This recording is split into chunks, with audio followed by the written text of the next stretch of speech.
সিলেটে গণমিছিলে পুলিশের sound grenade ও শটগানের গুলি, সংঘর্ষে আহত অন্তত ২০। আপডেট ০২ আগস্ট ২০২৪ সন্ধ্যা ৫টা বেজে ৫৫ মিনিট। বৈষম্যবিরোধী ছাত্র আন্দোলনের গণমিছিল ছত্রভঙ্গ করতে সাউন্ড গ্রেনেড, কাঁদানে গ্যাস ও শটগানের গুলি ব্যবহার করে পুলিশ।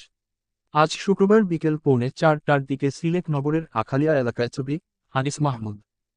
সিলেটে বৈষম্যবিরোধী ছাত্র আন্দোলনের গণমিছিল কর্মসূচিতে পুলিশ বাধা দিয়েছে বলে অভিযোগ পাওয়া গেছে। শিক্ষার্থীরা বাধা ডিঙিয়ে যেতে চাইলে পুলিশ সাউন্ড গ্রেনেড, কাঁদানে গ্যাসের শেল ও শটগানের গুলি ছুড়ে ছত্রভঙ্গ করে দিয়েছে।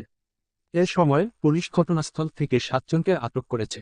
আজ শুক্রবার বিকেল ৪টার দিকে শাহজালাল বিজ্ঞান ও প্রযুক্তি বিশ্ববিদ্যালয়ে সাবিপ্রবি পার্শ্ববর্তী আখালিয়া এলাকায় এ ঘটনা ঘটে। এতে অন্তত ২০ জন শিক্ষার্থী, পুলিশ, সাংবাদিক ও পথচারী আহত হওয়ার খবর পাওয়া গেলেও তাৎক্ষণিকভাবে তাদের নাম পরিচয় জানা যায়নি। বিকেল ৫টায় এ প্রতিবেদন লেখা পর্যন্ত থেমে থেমে পুলিশ ও ছাত্র জনতার মধ্যে পাল্টাপাল্টি ধাওয়া ও সংঘর্ষের ঘটনা চলছিল। থেমে থেমে পুলিশ ও ছাত্র জনতার মধ্যে পাল্টাপাল্টি ধাওয়া ও সংঘর্ষ চলছে। আজ শুক্রবার বিকেল ৪:৩০টার দিকে সিলেট নগরের আখালিয়া এলাকায় ছবি প্রথম আলো। পুলিশের দাবি, আন্দোলনকারী শিক্ষার্থীরা সিলেট সুনামগঞ্জ আঞ্চলিক মহাসড়কের আখালিয়া এলাকায় অবস্থান নিয়ে অবরোধ তৈরি করেছিলেন। পুলিশ বারবার তাদের সরে যেতে অনুরোধ করেছে। এক পর্যায়ে আন্দোলনকারী শিক্ষার্থীরা পুলিশকে লক্ষ্য করে ইটপাটকেল ছোড়েন। পরিস্থিতি নিয়ন্ত্রণে আনতে পুলিশ সাউন্ড গ্রেনেড, কাঁদানে গ্যাসের শেল ও শটগানের গুলি ছোড়ে। আন্দোলনকারী শিক্ষার্থীরা বলেন, সারা দেশের মসজিদে জুমার নামাজ শেষে দোয়া, কবর জিয়ারত, মন্দির, গির্জাসহ সব প্রার্থনালয়ে প্রার্থনা ও ছাত্র জনতার গণমিছিল শীর্ষক শিক্ষার্থীদের পূর্বঘোষিত কর্মসূচি ছিল আজ। এরই অংশ হিসেবে শিক্ষার্থীরা বেলা ৩:৩০টার দিকে সাবিপ্রবির প্রধান ফটকে অবস্থান নেওয়ার চেষ্টা করেন।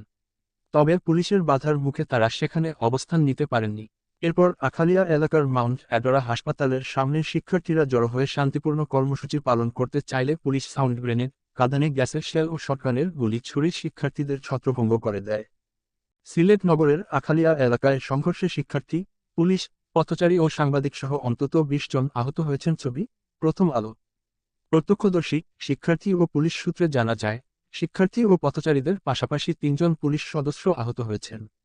এছাড়া দৈনিক কালবেলা পত্রিকার সিলেট প্রতিনিধি মিঠু দাস জয়ও গুলিবিদ্ধ হন।